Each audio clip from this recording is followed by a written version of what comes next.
नमस्कार, आपण पाहत आहात लोकसमाचार 24 तास। भाषेचा वाद किती विकोपाला जाऊ शकतो याचं एक अत्यंत दुर्दैवी उदाहरण कल्याणमधून समोर आलं आहे।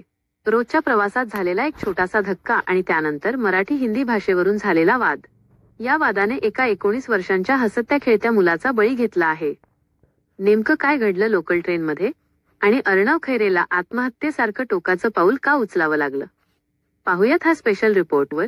ही घटना आहे कल्याणच्या लोकल ट्रेनमधील। अर्णव खैरे हा 19 वर्षांचा तरुण नेहमीप्रमाणे प्रवास करत होता। गर्दीत धक्का लागल्यावर त्याने चुकून हिंदीत म्हटलं, "थोडा आगे हो बास." हेच वाक्य त्याच्यासाठी काळ ठरलं। समोर उभ्या असलेल्या काही प्रवाशांचा पारा चढला। त्यांनी अर्णवला जाब विचारला, "वजा, तुला मराठी बोलायला लाज वाटते का? इथे हिंदी का बोलतोयस?"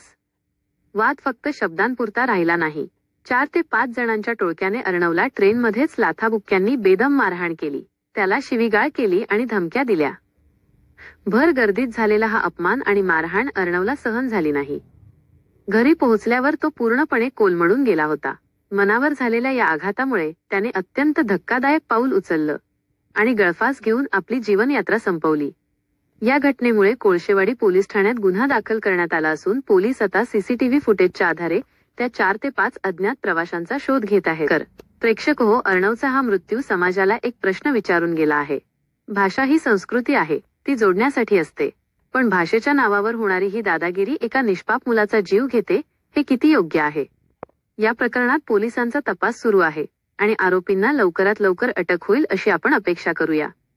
या घटनेबद्दल तुम्हाला काय वाटतं? तुमचं मत खाली कमेंट बॉक्समध्ये नक्की मांडा। बातम्यांच्या विश्वातील सत्य आणि सडेतोड अपडेट्स पाहण्यासाठी आपल्या हक्काच्या लोकसमाचार 24 तास या चॅनलला आत्ताच सबस्क्राईब करा आणि शेजारील बेल आयकॉन नक्की दाबा।